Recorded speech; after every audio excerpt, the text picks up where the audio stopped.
Claro, claro, claro. Está bien, está bien. Ahora ya estamos abiertos al público, Jorge. Bueno, muy bien, entiendo.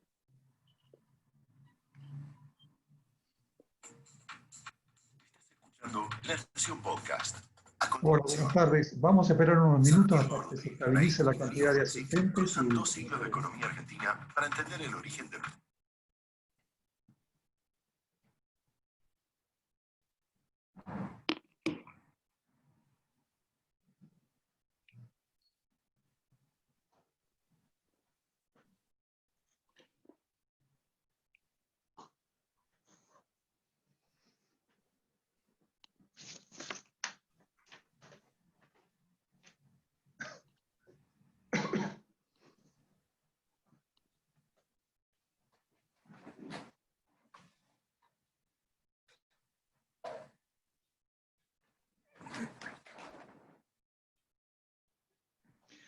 bueno, buenas tardes.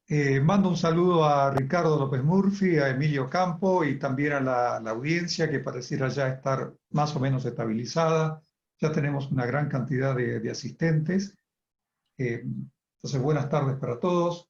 Mi nombre es Jorge Ávila, soy el director del Centro de Economía Aplicada de la Universidad del SEMA. Esta es la primera reunión del año, el ciclo de propuestas que hasta el año pasado yo venía organizando con Roberto Kachanowski. Seguramente en algún momento futuro él nos volverá a acompañar.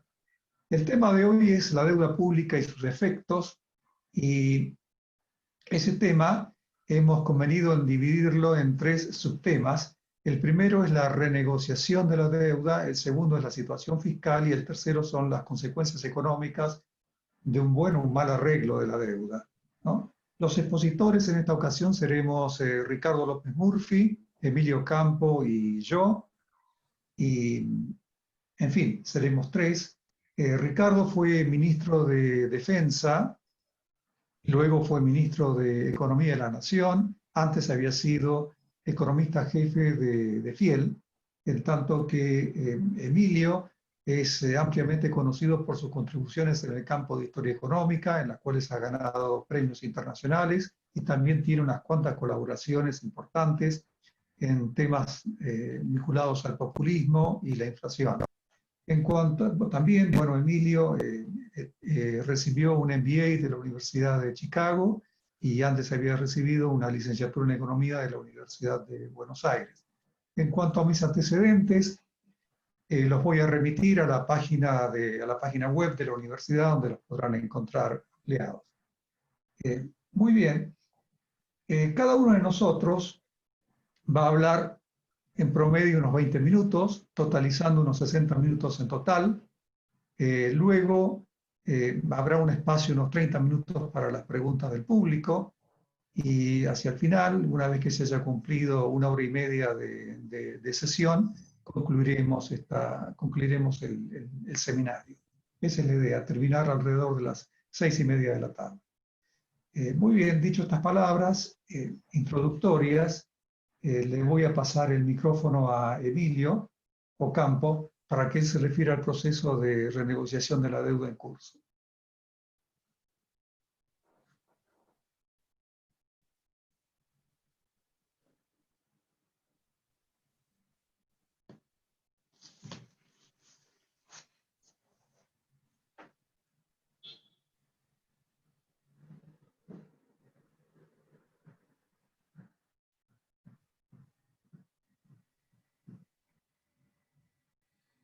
Tiene que conectar el micrófono, Jorge. Sí. Perdón, buenas tardes a todos. Estaba con el micrófono tapado. Gracias, Jorge, por la introducción. Un lujo para mí estar en este panel junto con Ricardo y con Jorge. Me han pedido que hable sobre la negociación de la deuda en este seminario.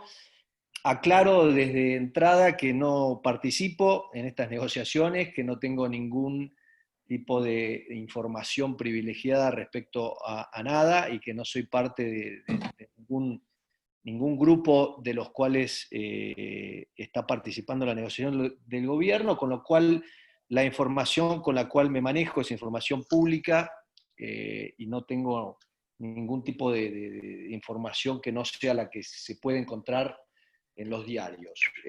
Yo lo que voy a hablar en estos minutos que me quedan, y algunas cosas, voy a empezar con algo muy básico, que creo que es importante, porque es importante recalcarlo, porque muchas veces, incluso en los medios, aparece, uno tiene la sensación de que de ciertas cuestiones de finanzas públicas básicas a veces parece ser ignoradas. Entonces, un tema central del que quiero empezar es el tema del déficit y la relación del déficit con la deuda, ¿no? Obviamente, déficit primario con intereses nos lleva al déficit financiero y amortizaciones de capital de la deuda nos lleva a las necesidades brutas de financiamiento del sector público, y de ahí tenemos varias maneras de hacer frente a estas necesidades. Son estas 5 opciones. En la Argentina de hoy, obviamente, como veremos, no hay tantas opciones, pero en un plano teórico estas son las 5 maneras que un Estado que tiene necesidades de financiamiento las puede resolver. Si las resuelve con endeudamiento, obviamente termina acumulando más deuda, y este es el punto que quiero recalcar. La deuda no es más que la acumulación de déficits fiscales. Y cuando la gente despotrica contra la deuda, pero no despotrica contra el déficit, está cometiendo un error conceptual elemental. Ahora, en la Argentina que estamos viviendo nosotros hoy, nos queda básicamente en este momento una sola opción, porque el gobierno no parece estar decidido a reducir el gasto, aumentar los impuestos, dado el nivel de presión impositiva es muy alto, y no hay activos para vender, y los mercados de capitales del exterior, a menos que el gobierno termine cerrando una negociación con los inversores, tampoco va a estar disponible, lo cual parece indicar que yendo para adelante la monetización parece ser la única opción. Ahora, eso es un tema de los cuales van a hablar Jorge y Ricardo. Yo quiero empezar con algo básico. Estamos negociando ¿qué cosa? Estamos negociando de una parte de la deuda pública total de Argentina, que según el Ministerio de Economía son más o menos 325.000 millones de dólares, que equivalen a 88% del PBI del año pasado, según los cálculos del Fondo Monetario Internacional. Y básicamente lo que se está negociando es la deuda, que son títulos públicos en manos de inversores del exterior, que suma básicamente alrededor de 67.000 millones de dólares, según el gobierno lo ha manifestado. Cuando el gobierno comenzó el tema de la negociación de la deuda, hizo énfasis la necesidad de que la deuda fuera sustentable. Entonces, brevemente quiero hablar de 3 conceptos esenciales cuando hablamos de deuda pública, que son el tema de la liquidez, la sustentabilidad y la solvencia. La falta de liquidez, o sea, la iliquidez, es cuando un soberano no puede renovar o refinanciar deuda que vence porque las condiciones de mercado le son adversas. Si no se trata de una situación de insolvencia, sino una situación de simplemente de que no hay disponibilidad de fondos en un momento específico del tiempo para que el gobierno renueve la deuda. La no sustentabilidad es un concepto distinto. La no sustentabilidad implica que el gobierno no va a poder, perdón, acá hay un error, el gobierno no puede pagar, no puede hacer cumplir con los servicios de la deuda sin un ajuste drástico de la política fiscal. Es decir, la sustentabilidad es eso, la sustentabilidad es que el gobierno pueda servir la deuda, tanto interés como capital, sin hacer ajustes drásticos de su política fiscal. Y la insolvencia, teóricamente, que es un concepto más aplicable al sector privado que al sector público, pero tiene que ver con el valor presente de los gastos en relación al valor presente de los ingresos neto de la deuda existente. El gobierno ha enfatizado el tema de la sustentabilidad, y la sustentabilidad es lo que enfatiza también el Fondo Monetario Internacional, porque si un gobierno se encuentra en una situación de falta de sustentabilidad, el riesgo de entrar en una crisis como la que estamos enfrentando ahora es muy alto. El Fondo Monetario tiene varios criterios para determinar si un país tiene una deuda que está en una trayectoria sustentable o no, básicamente en función de varios ratios que se expresan en términos del valor presente de la deuda en relación a exportaciones, al PBI y a los ingresos fiscales, y el servicio de la deuda en relación a las exportaciones y a los ingresos fiscales. Un país con baja sustentabilidad es un país, por ejemplo, el cual la deuda sobre exportaciones supera el 200%, supera el 50% del PBI y supera el 300% de los ingresos fiscales. Y el servicio de la deuda superior al 25% de las exportaciones. Hay otros criterios que utiliza el fondo que también son importantes, que tienen que ver con el riesgo país, las necesidades de financiamiento externo, el nivel total de deuda en moneda extranjera, la variación de la deuda de corto plazo y el porcentaje de la deuda de no residentes.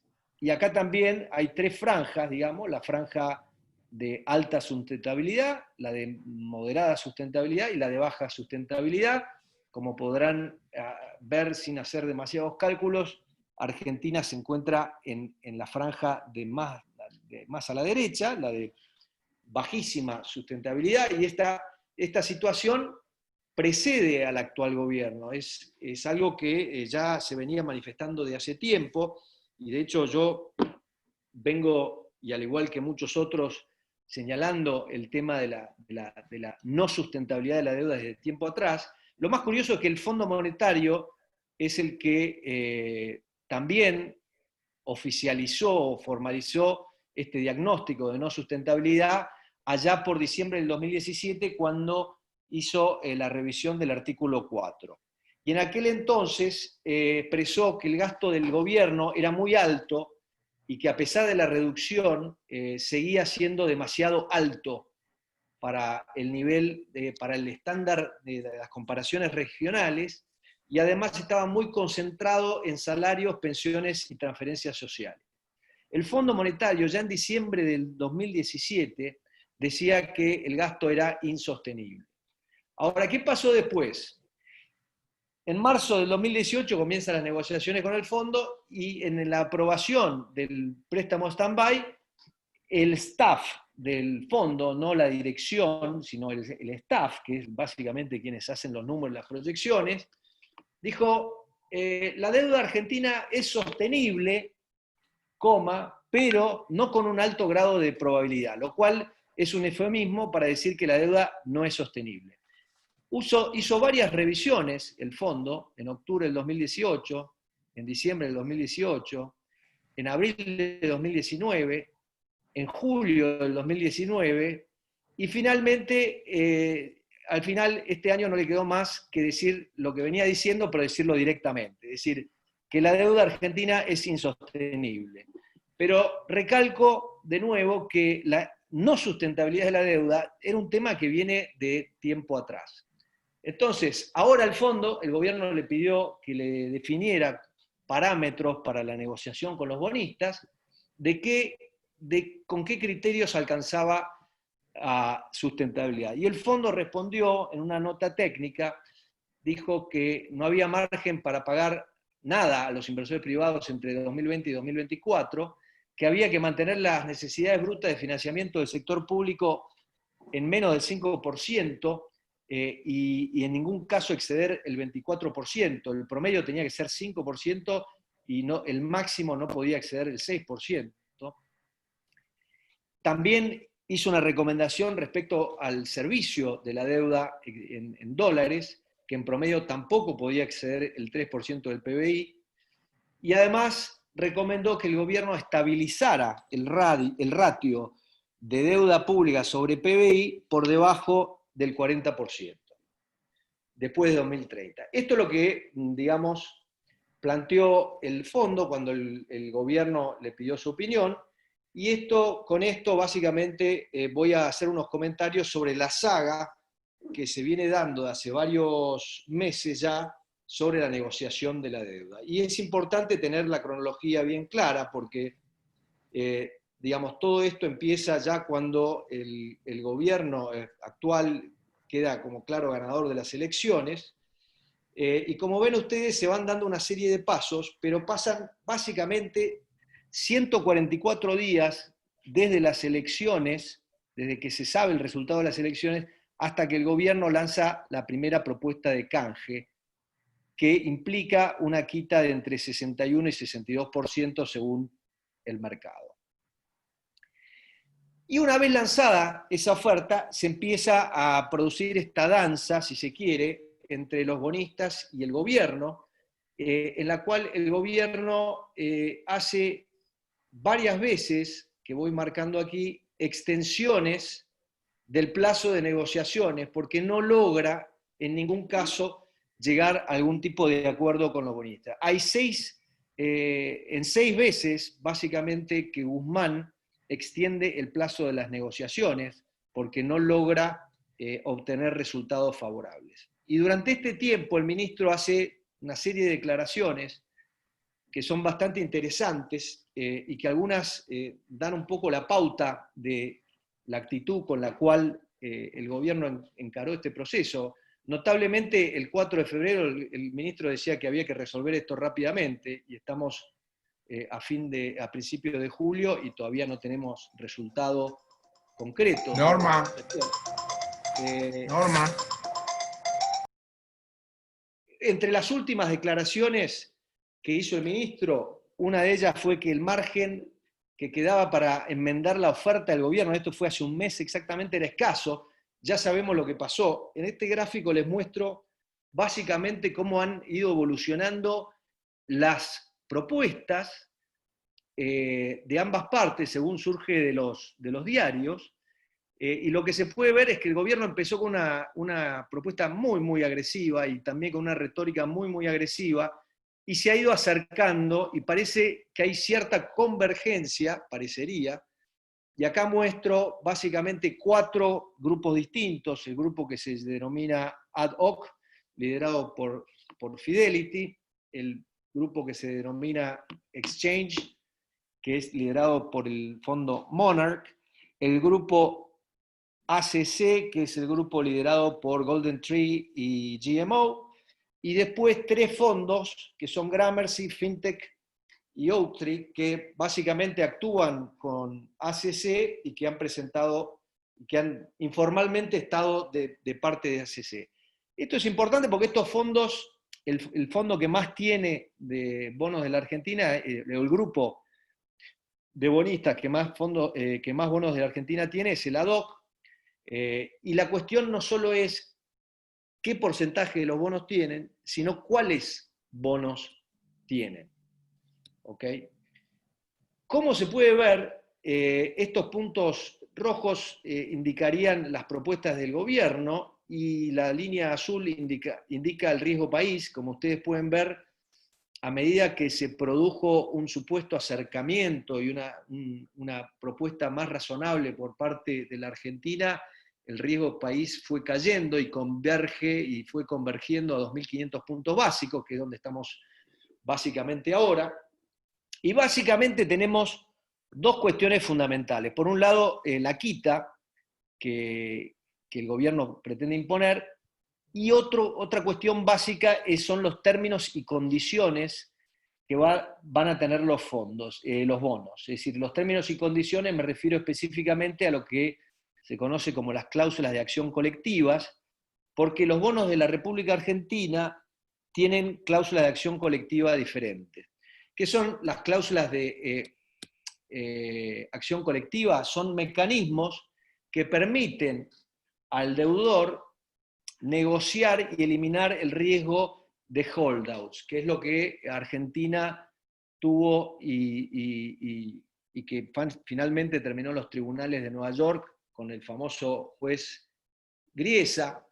Y la idea básica de las cláusulas de acción colectiva, que se popularizan en el mundo, diría, gracias al default argentino del 2001, es decir, la gran contribución de la Argentina a los procesos de reestructuración de deuda fue, de alguna manera, estandarizar en el mercado la idea de incluir estas cláusulas de acción colectiva, y fue México el primer país que emite bonos con estas nuevas cláusulas.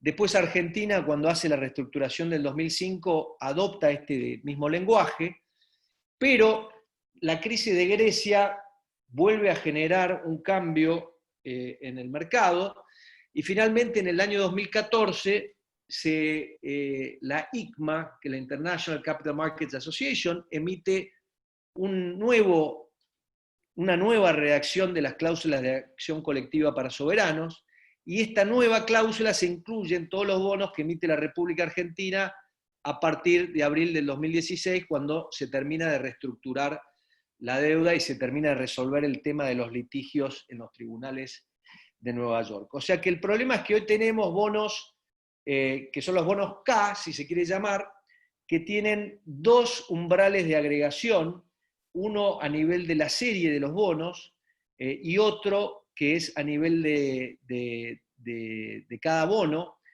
Básicamente se trata de un nivel agregado y después de un nivel para cada serie de bonos. ¿Okay?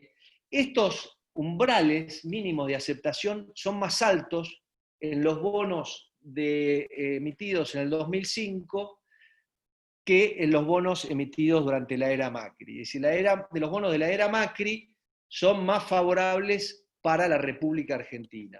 Y eso de alguna manera se refleja en el precio de mercado. Si comparamos bonos con las CAC nuevas y las CAC viejas, los bonos con las CAC viejas han tenido a tener un margen, una prima de valor superior.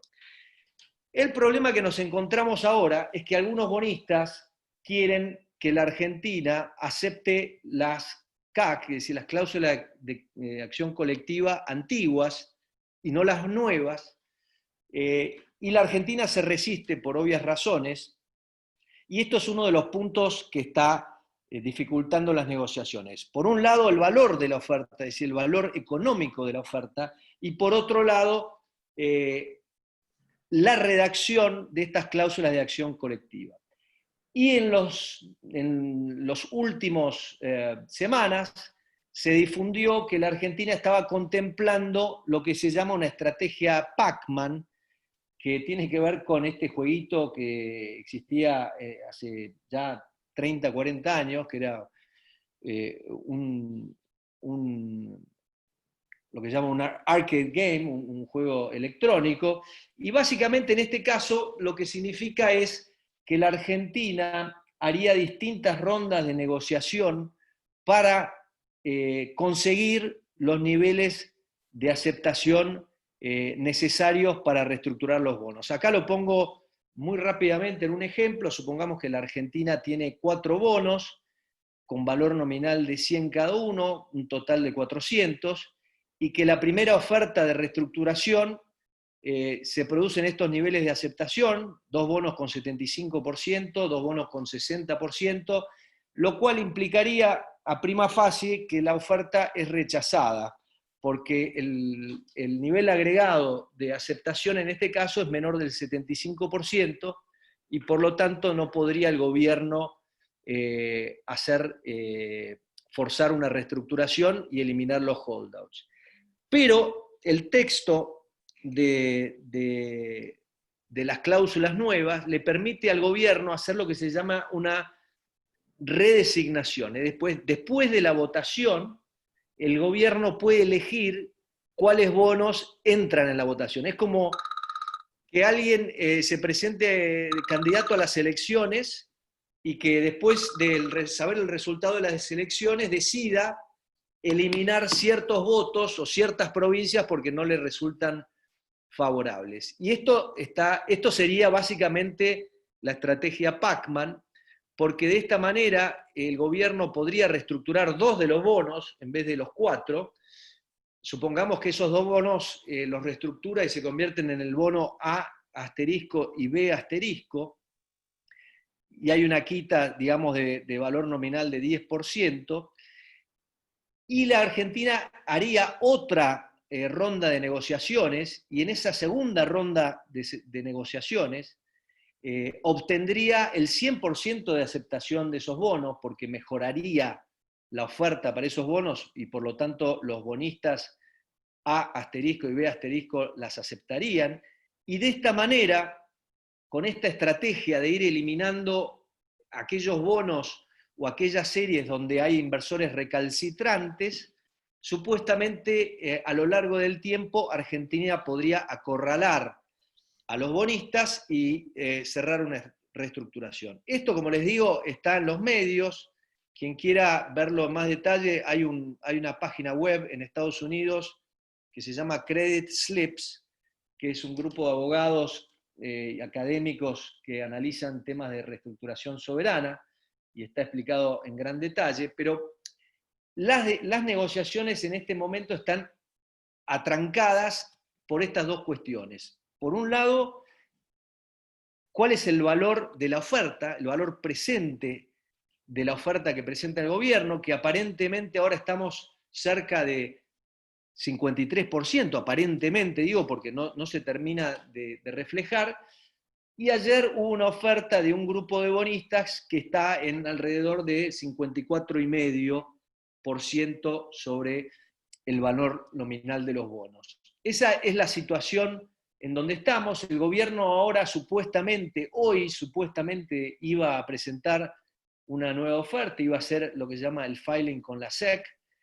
y ayer leí este artículo en el ámbito financiero que decía que el gobierno argentino está usando teoría de los juegos. Yo diría que más que teoría de los juegos, el gobierno se está adaptando a las realidades. En este momento tiene una reestructuración servida en una bandeja de plata, y realmente no cerrar una transacción cuando la economía argentina está en un proceso de recesión inédito en su historia sería, a mi juicio, una torpeza enorme. Así que veremos si hoy se presenta algo o no.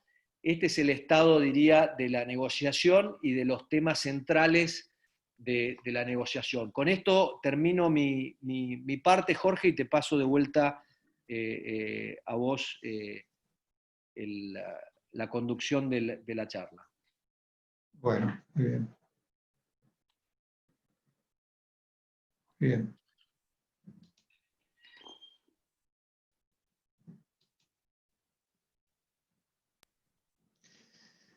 Bueno, muy bien. Ha sido una excelente exposición la tuya, Emilio. Así que algunos gráficos creo que los voy a explotar ahora.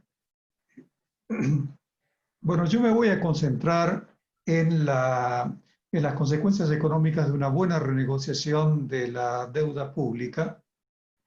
Quiero suponer que habrá una buena renegociación de la deuda.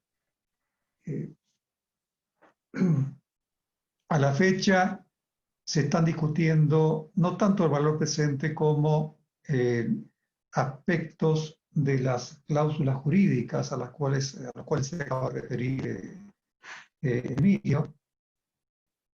Si no hubiera una buena renegociación de la deuda, entonces debo decir que tenemos por delante una nueva década de 80. Y la década de los 80, me permito recordarles, se caracterizó por una prima de riesgo argentino de 1.200 puntos básicos, lo cual implica un costo extra de 12% anual sobre las tasas en dólares que la Argentina contrate. Se caracterizó asimismo y en consecuencia por una sostenida salida de capitales, por una pertinaz recesión y por una inflación entre alta y altísima. A ese escenario creo yo que es probable que volvamos si no lográsemos llegar a una buena renegociación de la deuda pública argentina.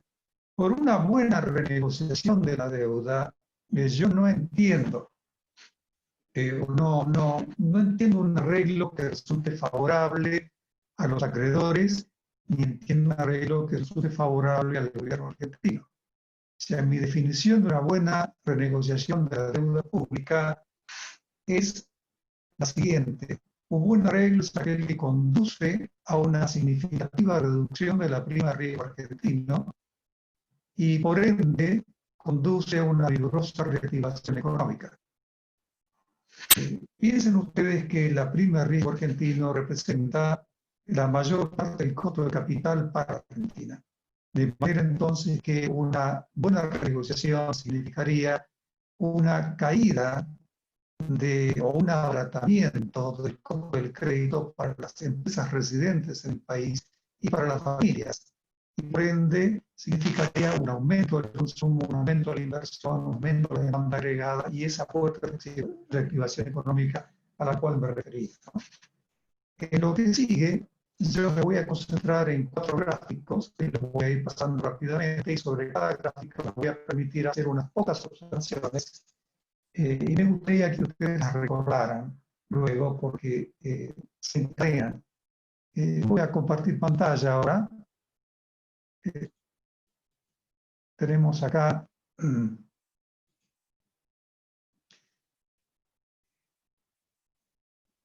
este primer gráfico muestra la evolución de la prima de riesgo argentino entre el mes de enero del año 1982 y el mes de abril del año 2020. Se destacan 4 puntos, o 3 crisis. La primera, la hiperinflación. La segunda, el pánico bancario con default y devaluación del año 2001 a 2002. Y la tercera es la crisis que se inició poco antes de las PASO y que llega a la actualidad con el efecto del coronavirus. Hacia 1989, el riesgo argentino registró un pico durante la hiperinflación de 41 puntos porcentuales. Esto es 4.100 puntos básicos. En la crisis de comienzos de siglo, el riesgo argentino registró un pico de 68 puntos porcentuales, es decir, 6.800 puntos básicos. Y en la actualidad, el riesgo argentino registró un pico en el mes de abril de 38% anual, o sea, 3.800 puntos básicos.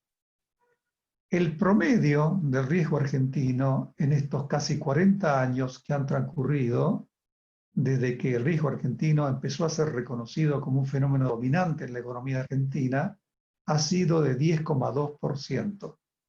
Esto significa que la Argentina ha debido endeudarse en el mundo y también en el país, porque el mundo fija el costo del endeudamiento marginal para el país a una tasa que excede en 10 puntos a la tasa norteamericana y en aproximadamente 8 puntos a la tasa chilena.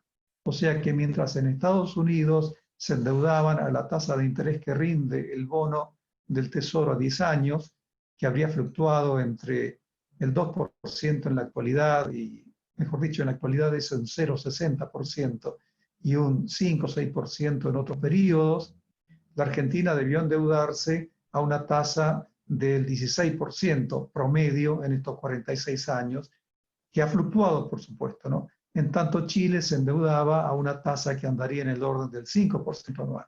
Con esto quiero significar que el riesgo argentino ha sido para la Argentina una verdadera trituradora de riqueza, ¿no? Y que en este contexto era inevitable el empobrecimiento secular del país. Pasemos ahora a la segunda, el segundo gráfico.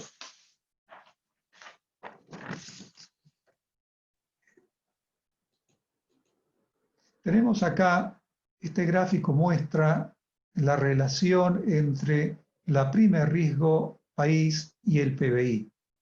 Los muestra no en niveles, sino en variaciones anuales.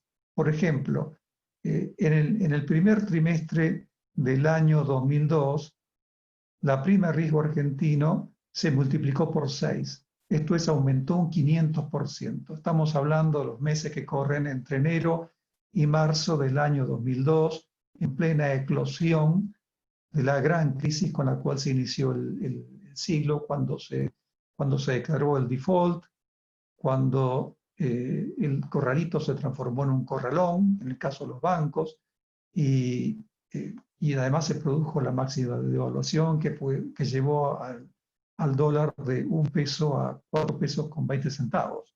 A ese periodo me estoy refiriendo, cuando el PBI se contraía a un ritmo del 16% anual, ¿no?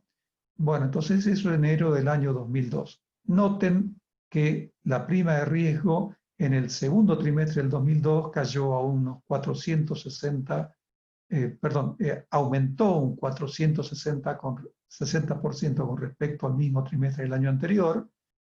Luego, en el tercer trimestre, aumentó casi un 200%. Aumentar un 200% implica triplicarse con respecto al mismo nivel del año anterior. Y luego ocurrió que empezó a caer ya en el cuarto trimestre del año 2002, ¿no? La prima de riesgo argentino empezó a ser inferior. Por ejemplo, en el cuarto trimestre del año 2002, la prima de riesgo argentino era entre un 30 y un 40% menor que en el mismo trimestre del año anterior.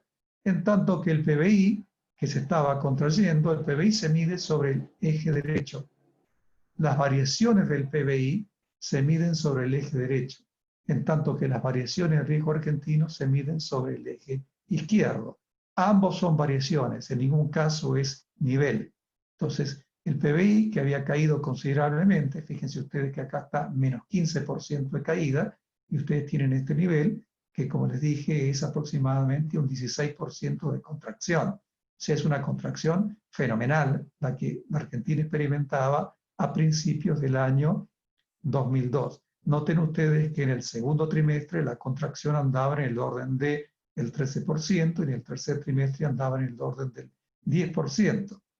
En el cuarto trimestre la contracción andaba en el orden del 5%, pero en el primer trimestre del año 2003 había expansión del 5,3%. O sea que en el último trimestre del año 2002, el riesgo argentino empezó a caer a una tasa del 40% anual que se mide sobre el eje de la izquierda. Y el PBI pasó de menos 5 a más 5%. O sea que hubo una inversión dramática, un cambio dramático de la situación y el Producto Bruto Argentino empezó a crecer ya en el primer trimestre del año 2003. A fines del año 2003, el PBI argentino crecía a un ritmo del 12% anual y en los trimestres subsiguientes, hasta fines del año 2007, el PBI argentino estuvo creciendo a un ritmo entre el 8 y el 9% anual. En tanto, el riesgo argentino se contrajo a lo largo de 19 trimestres consecutivos a una tasa del 40% por trimestre contra igual trimestre del año anterior. Este es un fenómeno muy llamativo en la historia económica reciente del país. O sea, tuvimos 19 trimestres consecutivos a lo largo de los cuales el riesgo argentino se contraía a una tasa del 40% en el trimestre contra igual trimestre del año anterior. El impacto fue un crecimiento a tasas chinas. Naturalmente, yo no le puedo atribuir a la contracción del riesgo argentino, no le puedo atribuir todo el mérito de un desempeño estelar del PBI, porque no olvidemos que en ese periodo los términos de intercambio estuvieron aumentando desde el año 2002 hasta el año 2007, con una recaída en 2008-2009 y luego siguieron aumentando hasta el año 2012 de manera muy importante. Sin embargo, sería tonto decir que el riesgo argentino no tuvo ninguna influencia en este comportamiento estelar del crecimiento económico argentino o del PBI. Ciertamente tiene una importante parte que explicar de tal crecimiento, ¿verdad? Si no es el 8 o el 9%, seguramente será entre el 5 y el 6% del crecimiento, estando el resto explicado por la mejora de los términos de intercambio, ¿no? Entonces, explico todo esto porque lo que está en discusión es el enorme beneficio de una buena renegociación de la deuda. O sea, una buena renegociación de la deuda abriría el horizonte, sacaría al país del default y permitiría un lento regreso al crédito voluntario internacional, permitiría mejores evaluaciones de las propiedades argentinas, de las empresas argentinas, de los activos financieros argentinos. Esto mejoraría la riqueza en general del país, estimularía el consumo, bajaría la tasa de descuento de las inversiones, estimularía la inversión y obviamente induciría a una reactivación económica. En cambio, si nosotros fuéramos si terminásemos con una pobre renegociación de la deuda o continuásemos en default, nada de esto, ninguno de estos beneficios serían capturados y en consecuencia nuestra situación sería un enigma, sería una mala situación. Entonces vayamos ahora a las condiciones que deberían cumplirse para que el gobierno pudiera capturar este beneficio que estoy describiendo, ¿no? Teniendo en cuenta que en la actualidad no se prevé un aumento importante de los términos de intercambio. Entonces, vayamos al gráfico siguiente. El gobierno enfrenta dos problemas. Un problema fiscal y un problema monetario, que es en su origen un problema cuasi fiscal. El problema fiscal puede ser sintetizado de la siguiente manera. Este gráfico les muestra la evolución del gasto público primario consolidado entre los años 80 y 16. No llega hasta la actualidad. Lo armé sobre una serie de datos confiable publicada por el Ministerio de Hacienda hacia septiembre u octubre del año pasado. De manera que son los mejores datos disponibles para el gasto global, gasto público global del país. O sea, esto representa el gasto del gobierno nacional, incluye el gasto social, el gasto de las jubilaciones, se le suma el gasto de las provincias y se le suma el gasto de los municipios. Noten algo interesante. Entre el año 80 y el año 2005, el gasto público promedio consolidado del país promedió 27% del PBI. Aún así teníamos déficit. Promedió 27% del Producto Bruto Interno. Y aún así teníamos déficit. Y aún así había que emitir para financiar parte de ese déficit o había que endeudarse para terminar de financiar el resto. Ahora bien, en el año 2005 o en el año 2006 ocurrió algo que deja atónito a cualquier observador fiscal. Y es que en el periodo breve de 9 años, el gasto público explotó literalmente en la Argentina, pasando de ese promedio del 27% del cuarto del siglo anterior a una marca del 14% en el año 2014. O sea que en el término de 9 años el gasto público creció 17 puntos, pasó de 27 a 44. O sea, el gasto público argentino que heredó el gobierno de Macri fue de prácticamente 44% del PBI, medido según la metodología internacional. Macri se reveló incapaz de lidiar con esta situación. El gasto público se licuó en parte por la inflación, pero también ha aumentado por otros motivos y se encontraría aproximadamente en ese nivel. No tenemos una medición confiable, dado que los hechos son muy recientes. Entonces, el gasto público argentino se encuentra en un nivel que es intolerablemente alto en la actualidad y cualquier observador económico debe tener este hecho definitivamente presente cuando aborde o cuando se ponga a pensar sobre la situación económica argentina, además del altísimo riesgo país que condiciona cualquier reactivación económica.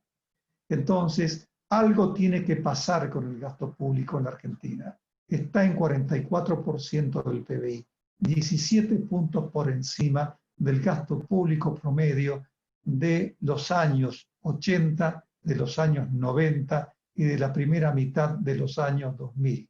Ese gasto público es definitivamente insostenible. Con insostenible quiero significar que un aumento de la recaudación tributaria de los impuestos convencionales es impensable. Digamos, un aumento de la recaudación tributaria que acompañe de manera sostenida el aumento del gasto o que permita financiar este nivel de gasto sin dejar margen de déficit que pudiera ser o que nos obligara a financiar mediante emisión monetaria y devaluación o mediante contratación de nueva deuda, es imposible. O sea, la recaudación tributaria convencional del país, lo cual excluye la emisión monetaria y la emisión de deuda, no puede acompañar semejante nivel de gasto. Ese gasto debe bajar. ¿Cómo va a bajar? Es imposible saberlo, pero lo que sí puedo decir es que por el método de la deliberación y el consenso no hay evidencia histórica que me permita ser optimista.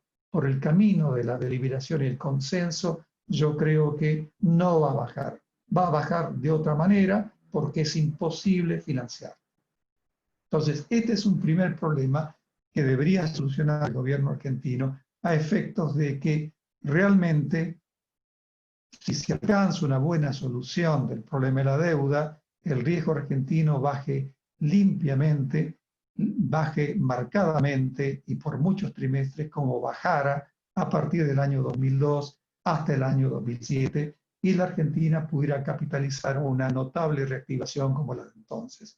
Este es el primer problema a solucionar, el problema fiscal, el exceso de gasto. No es una insuficiencia de la recaudación, es un exceso de gasto. Pasemos al segundo gráfico, que es ya el cuarto y el último. Acá tengo estas tres observaciones. Concentremos, primero les comento que hay en los ejes. En el eje horizontal tenemos observaciones mensuales que arrancan en el año 2010 y terminan en el mes de abril del año 2020. Y en el eje vertical tenemos por ejemplo, en la observación superior se lee como 4 millones de millones, es decir, 4 billones. Acá tenemos la evolución en la línea azul de la base monetaria, M sub 0, y la línea celeste de la base monetaria más las famosas LEVAC, que ahora son LELIC, a lo cual se le suman los pases netos del Banco Central. Esto se conoce en la jerga del Banco Central como los pasivos no monetarios del Banco Central. La base monetaria es el pasivo monetario por excelencia del Banco Central y la LEVAC y los pases netos son los pasivos no monetarios del Banco Central. La estabilidad monetaria requiere, como norma en la Argentina en los últimos 30 años, que haya buen respaldo en moneda extranjera de estos pasivos monetarios y no monetarios. Entonces tenemos, en el año 2015, la base monetaria era un poquito menor al $500 millones de pesos, en tanto que los pasivos no monetarios, llámese LEVAC, eran más o menos $250 millones de pesos. O sea que entre los pasivos monetarios y los no monetarios, el Banco Central debía o tenía una deuda de $750 millones de pesos, es decir, 750.000 millones de pesos. En febrero del año 2018, poco más de 3 años después, la base monetaria se había duplicado.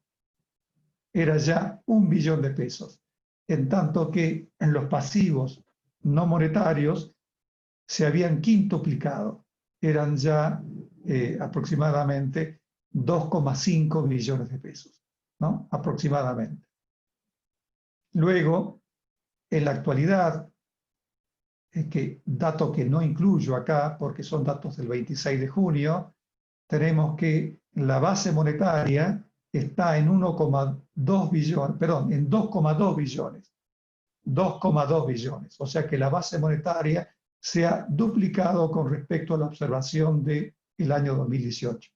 2,2 billones de base monetaria y tenemos 2,3 billones de LELIC y pases netos, ¿no? Noten ustedes que en el mes de abril del año 18, a raíz de este gran endeudamiento en LEVAC, es que se produjo la ahora ya tristemente célebre corrida contra las LEVAC, y se inició la agonía de la presidencia de Macri. Estamos sufriendo las consecuencias agravadas por el coronavirus. En este momento, estos números son mucho mayores. O sea, la base monetaria se fue de 1 billón a 2,2 billones el 26 de junio, en tanto que los pasivos no monetarios, llamémosle LEVAC o LELIC, se fueron de aproximadamente 1,2 billones a 2,3 billones. Si sumamos los pasivos monetarios y no monetarios del Banco Central, en la actualidad, esto es, a la semana pasada, esto les va a arrojar un total de 4,5 billones de pesos. Para obtener o calcular el tipo de cambio de conversión, es decir, el tipo de cambio que le aseguraría pleno respaldo en moneda extranjera, es decir, en dólares, a los pasivos monetarios y no monetarios del Banco Central, haría falta un tipo de cambio de 100 pesos si las reservas disponibles para una eventual dolarización o convertibilidad fuesen las que muestran los diarios, 45.000 millones de dólares. Pero no hay economista, no hay consultor en la Argentina que convenga que ese número es realista a los efectos de una convertibilidad. La mayoría les va a decir que un número de unos 15.000 millones de dólares sería un número bastante más razonable. Incluso hay algunos que dicen que andan en el orden de 12.000 millones de dólares las reservas disponibles para llevar adelante o concretar una convertibilidad o una dolarización, lo cual aseguraría la estabilidad monetaria. Pensemos que las reservas disponibles fueran 15.000 millones de dólares. Estamos haciendo un ejercicio. En ese caso, el tipo de cambio de conversión resultaría de dividir 4,5 billones de pasivos monetarios y no monetarios del Banco Central por 15.000 millones de dólares. Esto le da un tipo de cambio de 300 pesos por dólar. Entonces, este solo número contra un tipo de cambio oficial de 70 pesos les da una idea de la magnitud del desafío cuasi fiscal o monetario que enfrenta el gobierno, ¿no? O sea, sin considerar este tipo de cosas, es tonto, es ingenuo hablar de un plan de estabilización en la Argentina con chances de ser exitoso. Pero lo que estamos viviendo acá, y ya llego al término de mi intervención, lo que estamos viviendo acá es una repetición de la experiencia que tuvimos en el año 89, en el año 76 y en el año 55. El gobierno típico emite por 100% de la base monetaria para financiar un exceso de gastos sobre ingresos. Pero el gobierno típico no quiere que esa emisión del 100% se manifieste en una inflación del 100%. En consecuencia, a los efectos de que la inflación no pase del 50%, esteriliza la otra mitad de la emisión de base monetaria. Y lo hace por dos caminos: incrementando los encajes sobre los depósitos bancarios hasta llevarlos al 100%, lo cual implica una nacionalización de los depósitos, como se hizo hasta el 55 y hasta el 75-76, o bien, y también algo parecido se hizo durante el periodo de Alfonsín, que se llevaron hasta el 88% los encajes, o bien se colocan letras, como las LEVAC o las LELIC, en los bancos. Pero el problema es el mismo.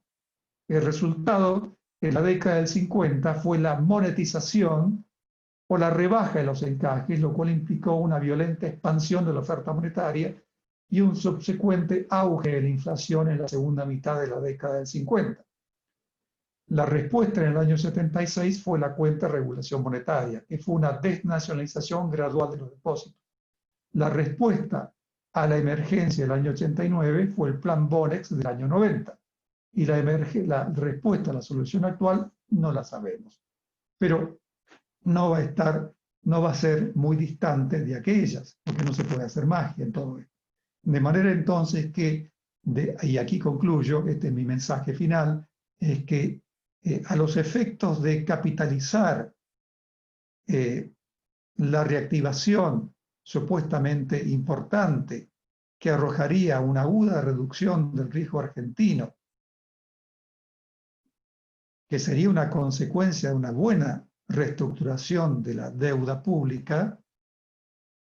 Entonces, para capitalizar todo esto, el gobierno argentino debería resolver satisfactoriamente estos dos grandes problemas, estas dos grandes restricciones, la fiscal y la cuasi fiscal.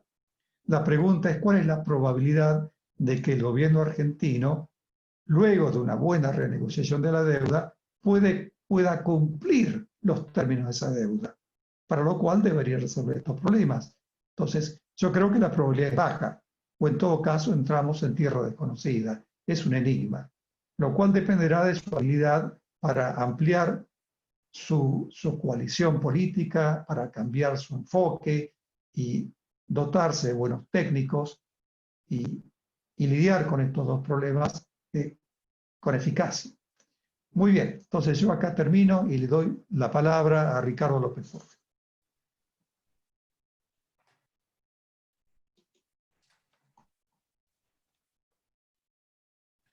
Sí, Ricardo, podés comenzar. Muy bien, muchas gracias. Yo creo que me han simplificado la exposición en algún sentido, porque parte de los comentarios que necesariamente yo iba a vertir han sido abordados. Pero de todas maneras, como mi enfoque es diferente, probablemente tenga una posibilidad de enriquecer la perspectiva.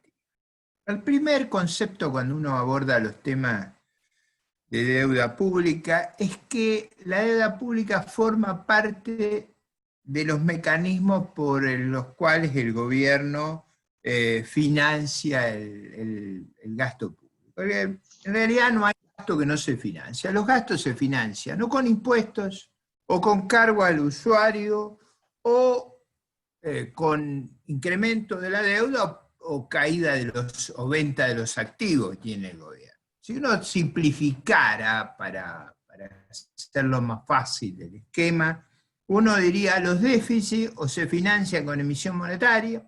Digo, para tener una idea, eso significa inflación. Entre 1970 y 2020, la inflación anual fue de 83%, la emisión monetaria anual fue 85%. Ustedes vieron que a veces hay gente que no le entra en la cabeza que ambas cosas están vinculadas. Bueno, la diferencia entre 83 y 85 es el crecimiento de la economía entre 1970 y 2020.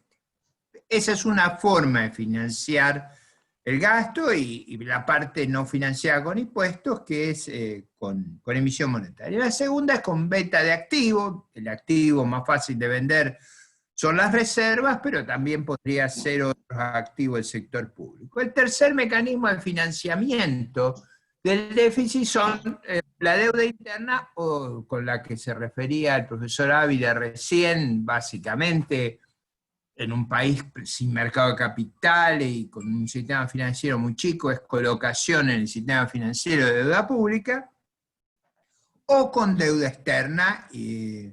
Si uno se financia con reservas, ya vimos la de financiamiento con monetario, ahí tiene inflación. Si se financia con reserva, tiene crisis de pago. Se queda sin reserva, como nos hemos quedado en este momento. Yo diría que los números del profesor Ávila, como siempre él es muy prudente, son de niveles de reserva relativamente altos. Yo creo que estamos abajo de 10.000 en el sentido de reservas netas. Ahí hay crisis de pago. La crisis de pago es cuando ustedes quieren acordarse de dos momentos de crisis de pago, uno es febrero del 76 y otro marzo del 89. Y por cambio, cuando hay crisis de pago, talla. Entonces, el estallido es cuando usted se quedó sin reserva.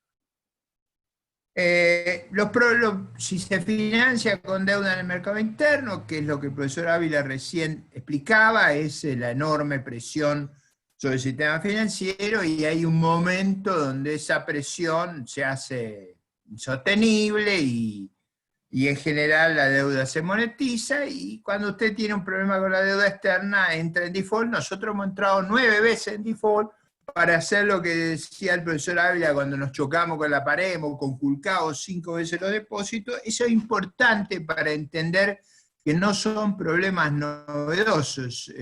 Uno de los programas más fuertes de estabilización que se lanzó en la Argentina fue en diciembre de 58, el presidente Frondizi, el 28 de diciembre, y la gran preocupación de Frondizi era que en los últimos 10 años habíamos multiplicado la cantidad de dinero por 10. Él no se imaginó lo que podíamos hacer después. Después fuimos más agresivos en la cantidad de dinero que emitimos y las consecuencias de degradación y decadencia que ha tenido nuestro país. Entonces, de ahí vienen los temas de deuda, como vienen los temas de inflación, como vienen las crisis de pago. Vamos al segundo punto que a veces se omite en estos debates. Cuando se discute la deuda en el resto del mundo, no en nuestro país, se parte del supuesto de que se pueden hacer políticas fiscales compensatorias. Básicamente ese mensaje viene de mediados de los 30, que es la idea del profesor Keynes de que en los auges uno tiene que tener superávit, en los recesos déficit, y a lo largo del tiempo mantener una deuda razonablemente estable con el crecimiento del producto, haciendo, digamos, de amortiguador del ciclo. El problema que eso requiere, que es muy importante, que a veces se omita en Argentina, y yo quisiera ponerlo frente a ustedes con toda claridad, es que tiene que haber crédito. El crédito es una construcción colectiva que le da a la sociedad intertemporalidad, le permite transar con el futuro. Eso no está disponible en todas las sociedades, ni ha sido una realidad del mundo. Es una construcción colectiva, la intertemporalidad muy compleja, donde básicamente hay una fuerte creencia y respeto por los derechos de propiedad, hay una autoridad judicial independiente que hace que las deudas se puedan cumplir. Por ejemplo, no sé si ustedes han observado que en toda la discusión de la deuda nadie se preocupa por la deuda de jurisdicción argentina. El gobierno va a hacer lo que quiere. Es decir, acá, el problema cuando hay jueces que no son de nuestro sistema judicial, donde la historia demuestra que el gobierno hace lo que quiere. Por supuesto, hace lo que quiere, no sin consecuencias.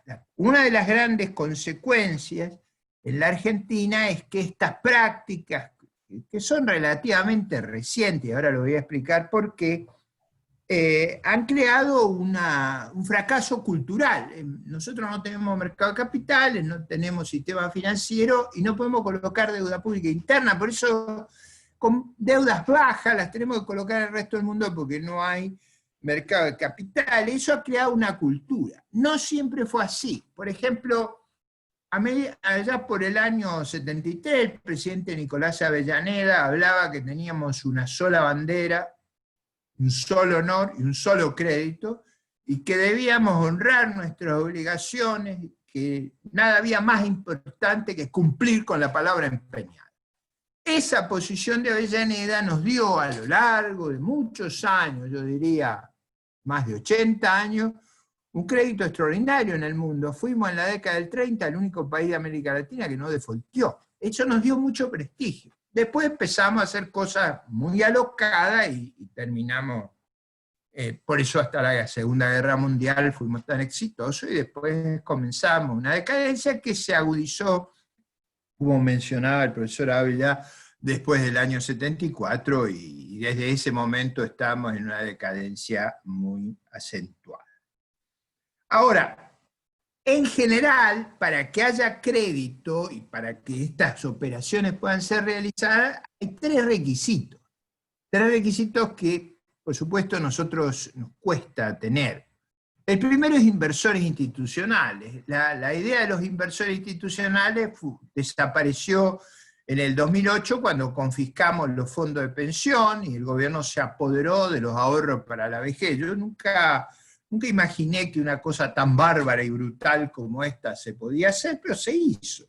En consecuencia, al revés de nuestros vecinos, ustedes habrán observado que Uruguay coloca deuda a 11 años al 2,5%. Nosotros no podemos ni emitir, como decía Emilio Campo, no podemos emitir un papel ni a una semana.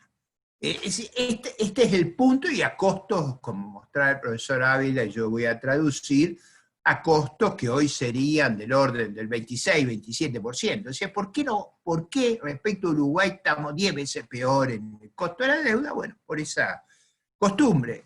Por supuesto, aún bien organizados los sistemas, con buen derecho de propiedad, puede haber problemas de liquidez y de solvencia si uno se excede en el endeudamiento o lo estructura temporalmente de manera equivocada. Parte de los temas que hay que arreglar hacia el futuro es ese tema de sostenibilidad, que bien decía el profesor Ocampo, son previos ahora. O sea, yo creo que uno de los grandes errores, un inmenso error de noviembre, diciembre del 2015, fue creer que nosotros no teníamos problema de deuda. Esa concepción no podía ser cierta, donde uno reflexionaba un poco, y no podía ser cierta por varias características: la ausencia de mercado de capitales doméstico, la ausencia del sistema financiero doméstico, pero sobre todo las enormes tasas de interés que nosotros pagamos. O sea, el spread, los precios están indicando algo, y yo creo que un inmenso error que se cometió en esa época fue suponer que teníamos una deuda baja. ¿Qué hubiéramos hecho para tener una deuda baja? La economía nuestra no había crecido mucho, lo que habíamos hecho era confiscar los ahorros de la gente para la vejez. Eso es muy importante, porque el principal ahorro institucional, el principal ahorro en una sociedad es el ahorro durante la vida activa para la vejez. Si eso lo hace el Estado a través de un sistema de reparto, hay poco espacio para que haya un mercado de capital. Dicho esto, podemos llegar a una conclusión muy simple: la deuda que tenemos, interna y externa, son los déficits que acumulamos que no los cubrimos con monetización o con inflación. Ahora, quería hacer dos puntos. Uno es muy menor en Argentina, que es el problema del peso de la deuda, pero es importante en otras economías. Cuando hay deuda pública, uno de los riesgos que se corre es que la gente confunda a la deuda y a los bonos como riqueza. Eso son riqueza individual, pero hay una falacia de composición, no son riqueza colectiva. Y si hay esa confusión, y si la gente no interpreta los futuros impuestos que hay detrás de la deuda pública, lo que eso lleva es una falsa sensación de riqueza, a una caída del ahorro, a una descapitalización de la economía. Es decir, en general, ser prudente en materia de deuda es un tema muy importante, porque si no hay que suponer la presencia de ultrarracionalidad, y yo diría, no es un supuesto que sea el que creo yo predomina en las sociedades contemporáneas. Por supuesto, ese es un problema menor cuando usted tiene un mundo keynesiano, es decir, un mundo de excesos de ahorro enorme. El caso de Japón, el caso de Alemania, pero no son los casos nuestros. Nosotros nunca nos sobró el ahorro, nosotros siempre nos ha faltado. Mandaríamos un economista argentino a Alemania y a Japón y se terminan los excesos de ahorro. Ahí enseguida, como mostró el profesor Ávila, nosotros tenemos una tendencia a subir el gasto corriente excepcional, porque eso que mostró el profesor Ávila no es que el gasto subió porque estuvimos en un esfuerzo de capitalización y de construcción de una inmensa infraestructura en el país. No, pegamos una fiesta de gasto corriente espectacular en base a endeudamiento. Imagínense qué receta más eficaz para empobrecerse que esa. Yo no conozco. Es como si usted le dijera a la familia: vamos a dejar de trabajar un año, digamos, este gobierno nos hace dejar de trabajar por otras razones, pero digamos, vamos a dejar de trabajar un año, y cuando volvemos no tenemos casa, no tenemos nada. Ese sería un acto de tremenda irresponsabilidad de mi perspectiva. Es lo que hicimos colectivamente los argentinos, y aunque usted no lo pueda creer, volvemos a votar a los que hicieron semejante barrabasada, pero esas cosas no pasan. Dicho esto, El otro punto, el otro aspecto crucial en los temas de deuda pública es el tema del costo de la deuda. Y acá hay una cuestión muy delicada. Cuando usted hace espacio a la deuda, esto viene muy bien para pensar el problema del otro gran error del 2015. En 2015 se cometieron en noviembre, diciembre errores inmensos, que están en el corazón de nuestro fracaso también. Es el costo de la deuda. Cuando usted aumenta la deuda, cuando usted aumenta el déficit, o cuando usted sostiene déficit inmenso, déficit es igual a desahorro. Es decir, usted reduce el monto disponible para inversión. ¿Se acuerda que en aquella época el argumento, la narrativa que predominaba era que iba a haber déficit, iba a haber inversiones, iba a haber globito, iba a haber... Todo eso nos llevó a la crisis también, porque el déficit es un enemigo de la inversión, un enemigo jurado, porque no solo la desplaza, sino que cuando usted invierte en el sector privado, produce no solo salarios, remuneración de la inversión, sino produce la más grande externalidad que el mundo contemporáneo conoce, que es una inmensa cantidad de impuestos. Es decir, el costo que desplazamos cuando hacemos déficit no es la tasa de los bonos, sino es la tasa de los bonos más los impuestos que esa inversión pagaría en el sector privado, y como nuestra carga tributaria es más o menos 2/3 del PBI para los sectores formales, lo que usted hace es dejar de lado inversiones que rinden 3 veces más que el gasto público. Entonces usted se empobrece, no solo porque aumenta el gasto corriente, sino porque cualquier retorno, el verdadero que hay que tomar en cuenta, son la rentabilidad y los impuestos que se pierde del sector privado. Y esta es una consideración importante en un país que bajó su inversión de 20 y pico % en los 70 a niveles cercanos a 12%. Nosotros no, para dar una idea del dramatismo del problema, nosotros invertimos menos de la depreciación del capital. Es decir, cada vez tenemos menos capital per cápita, cada vez somos menos productivos, cada vez contratamos menos mano de obra. La prueba, cuando usted quiere saber si el gasto es excesivo, una forma es la comparación que hizo el profesor Ávila.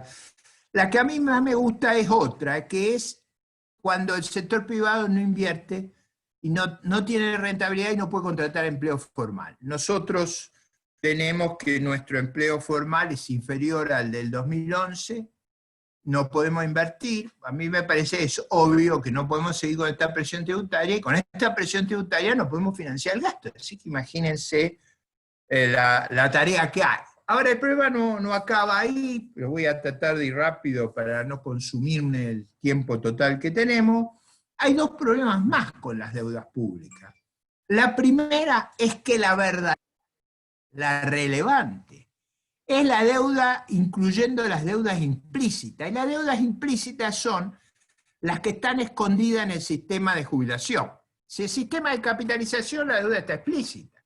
Pero si el sistema de reparto, la deuda está oculta. Y esa deuda oculta es varias veces la deuda explícita.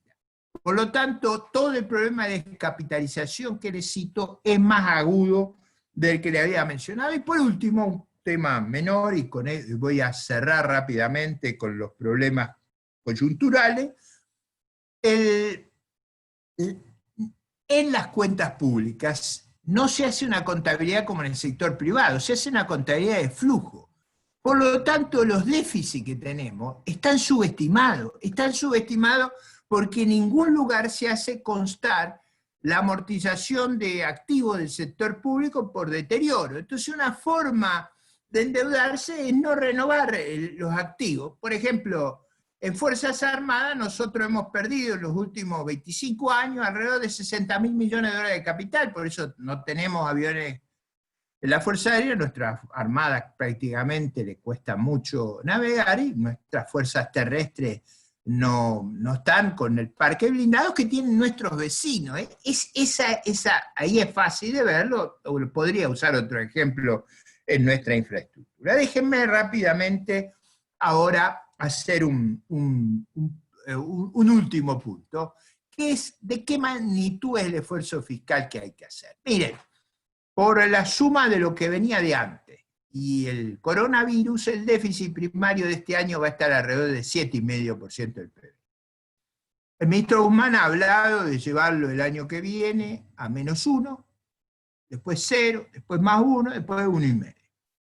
La magnitud de la corrección fiscal que hay que hacer es estremecedora en la Argentina. Es cierto que parte del gasto de este año es transitorio, pero en el esfuerzo menor uno tiene que estar pensando un esfuerzo estremecedor.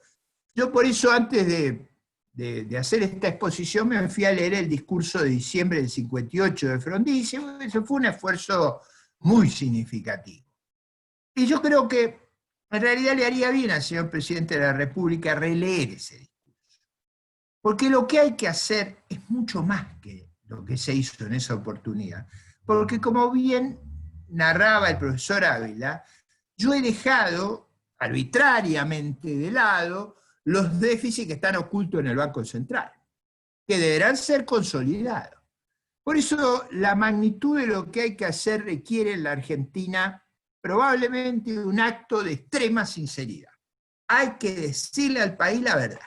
La verdad no la que se le dijo en el segundo semestre del 2019, cuando se decía que íbamos a refinanciar una deuda como la uruguaya, que había que ponerle plata en el bolsillo a la gente. ¿Quién lo iba a poner?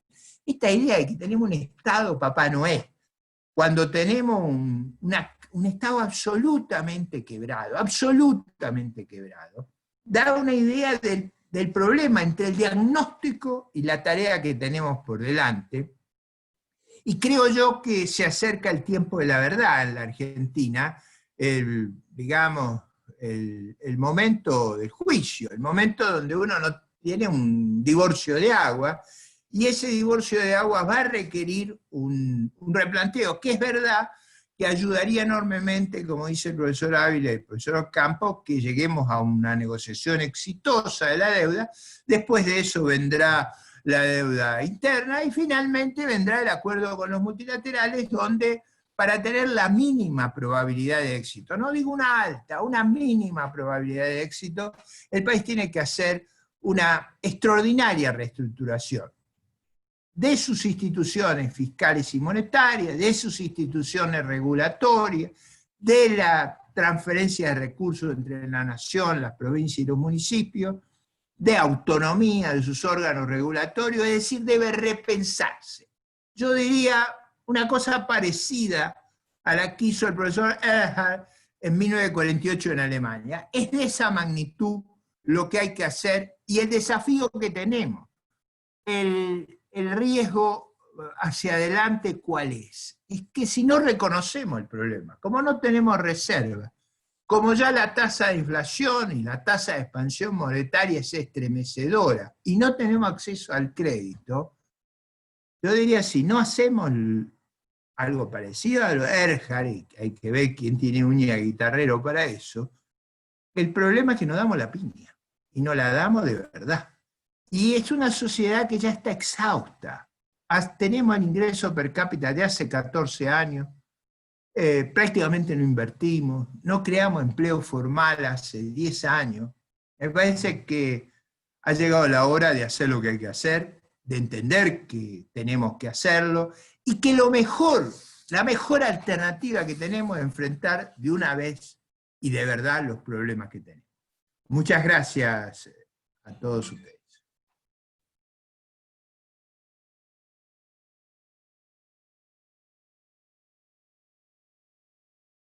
El micrófono, Jorge. Sí, perdón. Bueno, decía que habían hablado muy bien, me había gustado muy bien, sobre todo la parte final y la comparación con Erhard de Alemania. Tengo acá algunas preguntas. La primera podría contestarla yo y eventualmente ustedes podrán agregar algo más, quizá. Dice, ¿Cómo puede afectar a la negociación de la deuda un cambio en la política monetaria de la Reserva Federal? De easing a tightening. Es decir, está refiriéndose o preguntando qué impacto tendría en la situación, en la renegociación, un aumento de las tasas de interés en los Estados Unidos. Bueno, yo creo que sería tremendo el impacto. Tremendo. Está bien medida ya econométricamente, o sea, con series estadísticas largas, el impacto que tiene un aumento de la tasa real de interés norteamericana sobre el precio de los commodities argentinos y sobre el costo del endeudamiento argentino. Quiero decir que si la Reserva Federal pasase de una política expansiva a una política contractiva, y esto rematara en una alta tasa de interés nominal y real, caerían el precio de las exportaciones argentinas y se volvería todavía más dificultoso el proceso económico argentino, más dificultosa, más improbable la reactivación. Esto es evidencia, lo muestra la historia, y asimismo la tasa de interés que devengaría la nueva deuda tendría que ser necesariamente más alta, o sea que sería muy mala noticia, sería veneno para el proceso económico argentino. Ahora voy a pasar a una pregunta. Un comentario, Jorge, por eso es tan importante cerrar la negociación ahora. ¿Cómo no? Digo que, dado lo que has mencionado y las tasas bajas que hay hoy, por eso sería tan importante cerrar la negociación ahora. Ah, claro, claro. Sí, sí, sí, por supuesto. También estoy recibiendo medidas por el chat. Les pido que me las reescriban en el otro canal que se llama Preguntas y Respuestas. Bueno, ahora tenemos una segunda pregunta que yo creo que es apropiada para vos, Ricardo. Con respecto a la expropiación de las AFJP, ¿cómo impactó en el gasto público el sistema previsional? ¿Es sostenible el sistema previsional en la Argentina en particular y en el mundo en general? ¿Cómo puede solucionarse este desequilibrio macroeconómico? Bueno, yo creo que lo que se hizo ahí fue confiscar los ahorros acumulados a través de muchos años de esfuerzo de la sociedad argentina que se han disipado en todo tipo de aventuras. En realidad, cuando uno vuelve para atrás, y si alguno de ustedes relee mi discurso de marzo del 2001, lo que había en el discurso de marzo de 2001 que mucha gente no percibió es que estábamos pagando dos sistemas jubilatorios. O sea, nosotros ahorrábamos para las jubilaciones futuras y aguantábamos a los jubilados que habíamos heredado. Con el tiempo, la gente que estaba en el sistema de reparto iba por edad, porque la gente mayor se va muriéndose, quedaba un sistema que estaba autofinanciado, y eso producía estructuralmente un superávit estructural. El problema en el 2001 era, yo veía la orilla, había que nadar duro, pero la orilla se veía. ¿Qué se hace cuando se estatiza? Se confunde esa disponibilidad de recursos, de ahorros acumulados con recursos recurrentes, y se jubilan alrededor de 4 millones de personas sin aporte. Eso colapsó y quebró nuestro sistema previsional. Parte de eso se le quita a los jubilados que aportaron y se les roba sus ahorros para la vejez. Parte colapsa porque la presión impositiva sobre el resto de la sociedad es inmensa. Yo creo que no debe haber habido medida más dañina para nuestro futuro que la que se tomó en el 2008. Yo creo que esa medida hizo un daño estructural extraordinario, y ese daño estructural extraordinario, por supuesto, nos va a acompañar mucho tiempo, porque se dilapidó esos recursos y porque sobre todo se le quitó ese mecanismo de equilibrio actuarial que tiene un sistema de capitalización. Yo creo que eso fue terrible, y eso lo entendía bien la sociedad, porque acuérdense ustedes que cuando les preguntaron a los aportantes de la CFJP si querían volver al sistema estatal, 9 de cada 10 dijo que no, ya sabían de qué se trataba. sobre todo sabían que cuando el Estado está a cargo de esto, con el vicio que tiene nuestro liderazgo político, la plata que ahorraran los jubilados la iban a usar para darle regalo a sus cortesanos. Acá la idea de la ley política nuestra es terrible. O sea, cuando no regalan las jubilaciones, regalan acceso al mercado cambiario controlado en estos días a los amigos del poder. Es un sistema escandaloso, cortesano, degradado. O sea, siempre son favores, siempre violar el principio constitucional de igualdad ante la ley, que es la base de las cargas públicas y de los impuestos. Si hay un sistema regresivo en la sociedad argentina, es ese intento permanente de embromar a los que respetan la ley, que se comportan honestamente, y pasarle fondo a los amanuenses del poder. Esa es la tragedia de nuestro fracaso como sociedad. Muy bien, ahora tengo una pregunta para Emilio. Dice que sería bueno saber si no hubiera sido mejor tomar deuda en moneda nacional, que salvo Macri, que defaulteó una deuda en moneda nacional. O sea, si entiendo bien, él dice que no observa ningún comentario sobre la deuda tomada en moneda extranjera y jurisdicción extranjera. Y pregunta si no hubiera sido mejor que se captara deuda en moneda nacional. Esta es la pregunta para vos, Emilio. Sí, bueno, el problema es que Argentina no tiene mercado de capitales, ya lo mencionamos todos en esta conversación. Un país sin mercado de capitales no tiene opción. Argentina no tiene un mercado de largo plazo de deuda en pesos, es lo que en la literatura se llama pecado original doméstico, y no puede emitir a inversores extranjeros tampoco en pesos. O sea, la razón por la cual terminamos endeudándonos en dólares es porque localmente, primero los argentinos ya saben lo que pasa cuando básicamente le prestan dinero al gobierno. O sea, un dato histórico, porque Ricardo hizo varias referencias de historia que son interesantes, yo me mando una también. En el año 38, 39, la Argentina tenía deuda a 30, 40 años de plazo final, con una tasa de rendimiento del 4, 4,5%, con una inflación del 2, 2,5%. Entonces, antes de la Segunda Guerra Mundial. Argentina tenía un mercado de capitales en pesos locales a largo plazo. Lo destruimos, lo destruyó Perón, porque básicamente puso títulos de deuda del gobierno al 3,5% con inflación del 20%. Después de 5 años básicamente no quedaba nada, y los jubilados se quedaron sin nada. Entonces, hay que entender que la razón por la cual terminamos pidiendo prestado en el exterior es porque agotamos todas las fuentes de ahorro interno. No tenemos la capacidad de conseguir fondos de esa magnitud en el mercado local. No existe, esa posibilidad no existe. Entonces, lo que hacemos es apropiarnos de los ahorros, primero de los argentinos. Cuando se agotan los ahorros de los argentinos y se apoderaron todas las llamadas cajas, ahí van por los ahorros de extranjeros. Porque no nos olvidemos que todos estos fondos que ahora negocian con la República Argentina son fondos que manejan dinero de ahorristas del exterior, ya sea de jubilados o de fondos de pensión o de ahorristas privados. Y lo que estamos haciendo es expropiándoles ahora sus ahorros.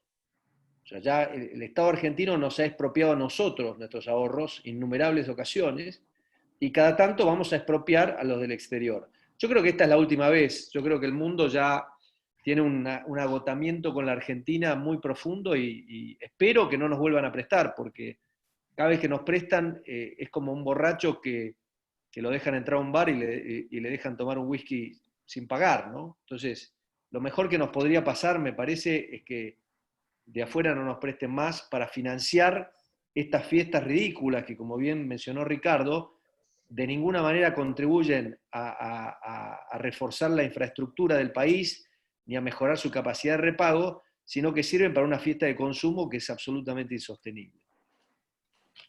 Bueno, ya que estás con el micrófono, Emilio, te paso una pregunta que creo que está más o menos vinculada a lo que estás hablando.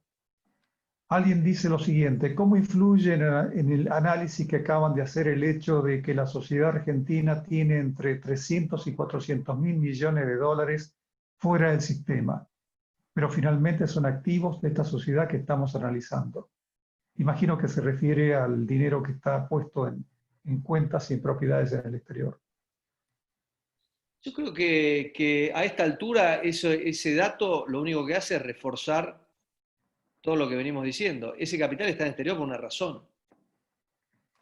El capital es móvil, el capital no tiene nacionalidad. El capital va a donde consigue mejor rentabilidad.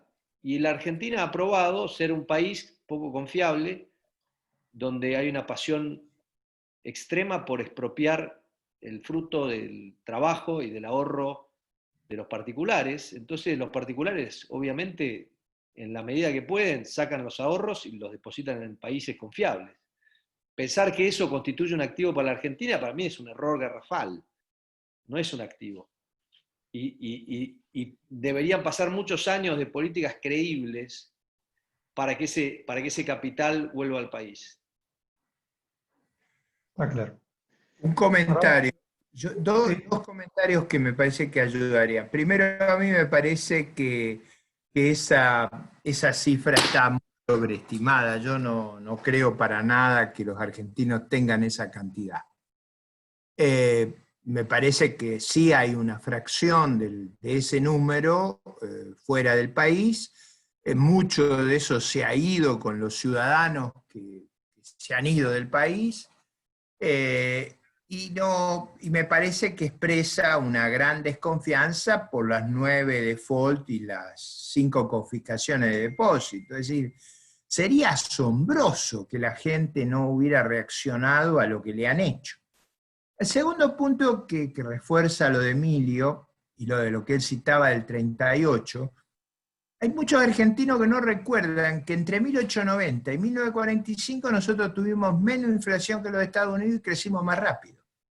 Es decir, si no sería inexplicable que mis abuelos inmigrantes hayan venido a la Argentina. Ellos vinieron a fines del siglo XIX y vinieron con las dificultades para hablar el idioma español, porque venían de otro país, que los invitó a venir. Bueno, que era un país de una gran movilidad social, de una gran prosperidad, era más próspero en términos dinámicos que los Estados Unidos y tenía menos inflación y tenía más crecimiento. Ese éxito es el que le hace pensar a Samuelson, famosa exposición de Samuelson, el Premio Nobel de Economía, decir que si a él le hubieran preguntado qué país iba a ser exitoso después de la Segunda Guerra Mundial, hubiera elegido Argentina. Eso da una idea de lo que nos ocurrió de la Segunda Guerra Mundial en adelante. El fracaso fue colosal. Creo que entenderlo nos ayudaría enormemente a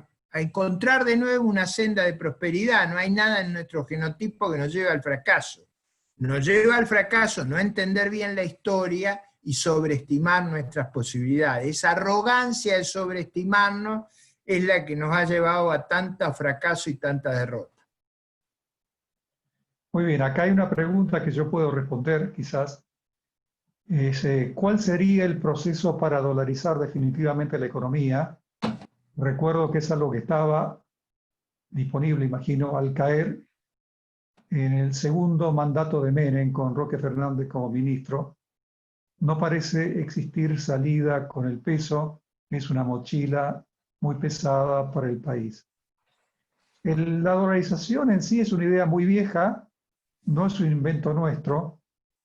El primer país que se dolarizó es Panamá en el año 1904. Panamá se creó, se fundó en el año 1903 y en 1904 adoptó al dólar como la moneda de curso legal, se dolarizó en términos oficiales dejando el peso colombiano. La dolarización en sí es un problema logístico, se busca básicamente el tipo de conversión y se establece un plazo de 6 meses para que la gente pase a entregar sus billetes y monedas, su efectivo, y se los canjea por dólares al tipo de cambio preestablecido, y asimismo se convierten a dólares en los depósitos bancarios. El problema de la dolarización y el desafío comienza luego, comienza en el mantenimiento, en el sostenimiento de la dolarización, que requiere una apertura, o mejor dicho, una integración bancaria al resto del mundo para evitar la falla crítica, la falla fundamental de la convertibilidad y de la misma dolarización. Y es el hecho de que al dolarizarse el país queda automáticamente sin un prestamista de última instancia. En consecuencia, los bancos deberían autoabastecerse de liquidez externa en el caso de una corrida bancaria. Y esto yo creo que debería lograrse mediante la incorporación a la estructura legal argentina del sistema de branch banking, que es el sistema de banca de sucursales que tiene un gran desarrollo en Panamá. Y luego hay otra cuestión también importante, y es que un sistema de tipo cambio fijo como este es vulnerable al atraso cambiario, y el atraso cambiario se vuelve corrosivo y no hay dolarización que aguante una cosa así, durante quejas de los industriales protegidos durante 10 años. ¿No? Hay mucho rum, se vuelve difícil manejar un sistema así. Entonces, hay un antídoto para esto, que es una apertura urbi et orbi de la economía argentina. Diría yo, seguir los pasos de Chile, seguir los pasos de Perú, seguir los pasos de México, seguir los pasos de España. Esencialmente, es nada que no se haya hecho en el mundo. Entonces, una dolarización con integración bancaria y apertura comercial lo más amplia posible, eso sí podría funcionar y requiere, por supuesto, de un momento crítico, requiere de una crisis, porque no creo que por la deliberación y el consenso lleguemos a eso. Ahora tengo una última pregunta para Ricardo. Hay muchas más preguntas, pero ya nos extenderíamos demasiado. Y quiero que seamos, bueno, no puntuales porque ya estamos excedidos, pero que cumplamos ciertos, en fin, ciertos márgenes. No, la pregunta dice lo siguiente, Ricardo: ¿en qué medida esta sociedad, que usted dice bien está exhausta, estaría dispuesta a escuchar las verdades que no sabemos comprender? Y en tal caso, ¿cómo y quién toma la voz cantante? Es una muy buena pregunta. Yo creo que muchas veces las sociedades se escuchan cuando circunstancias lo fuerzan a hacerlo.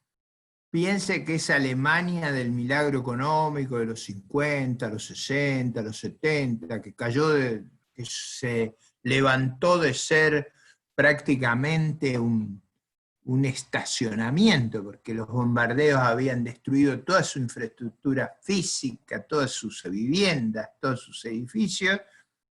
En 20 años se convirtió, se volvió el país centro de Europa y el eje del progreso, y esa misma gente, 10 años antes, había apoyado a un delirante cabo austríaco, como era Adolfo Hitler. O sea, las sociedades en las emergencias cambian. Yo creo que vamos muy cerca ahora de enfrentar un problema tan extremo que no tiene escapatoria.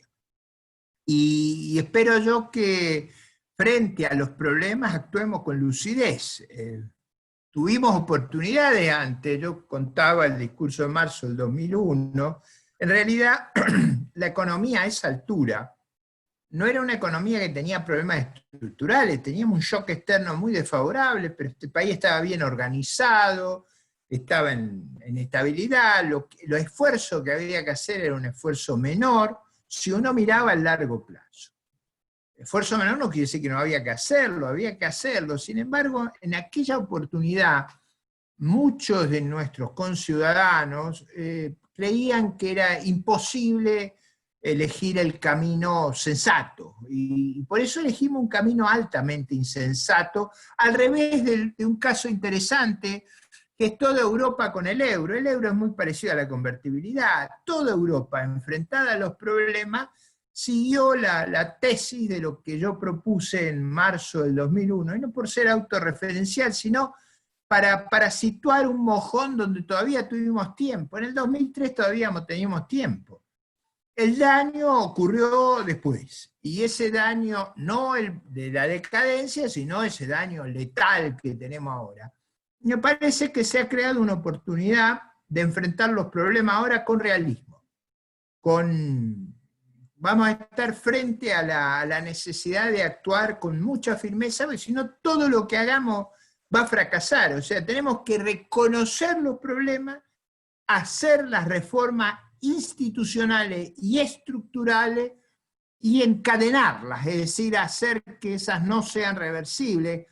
Creo que eso solo ocurre cuando hay un acto de contrición del liderazgo político, que reconoce los problemas, que los entiende y que está dispuesto a cambiar. A veces se cambia por colapso.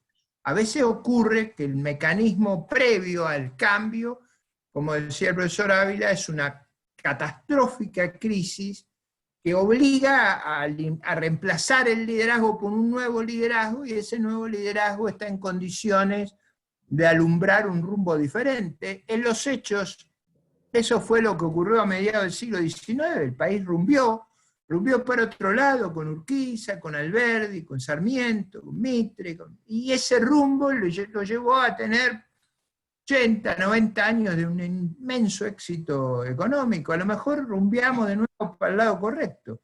Ahora, eludir la piña esta vez requiere actuar no con un programita, requiere una reforma monumental. Y yo creo que estoy con la voluntad de ayudar a que ese debate sea lo más lúcido posible. Y si todos colaboramos en ese debate, y lo de hoy, de este seminario, es una contribución a ese debate, le vamos a hacer el mayor favor a nuestra patria, a nuestro pueblo, que es decirle la verdad de los dilemas que enfrentamos y que no tenemos lugar para un atajo. No hay lugar para un atajo, no hay lugar para un bailecito, no hay lugar para un maquillaje. Acá va a haber que enfrentar el problema de verdad, o el problema nos carga a nosotros. Muchas gracias, Jorge, muchas gracias, Emilio. Ha sido una jornada muy constructiva y positiva. Bueno, muy bien, muy bien. Muchas gracias a ambos, muchas gracias a los asistentes. Hay dos personas que me preguntan si esta conferencia va a estar disponible, si se está grabando. Les adelanto a todos que todas las conferencias en la universidad se graban y se ponen a disposición del público en la página web de la universidad, con alguna demora, probablemente 24 horas quizás, pero las van a encontrar allá. Y bueno, ya estamos excedidos en unos 14 minutos del tiempo previsto, de manera que damos por terminada la sesión, y los saludo a todos. Muchas gracias por la asistencia. Adiós.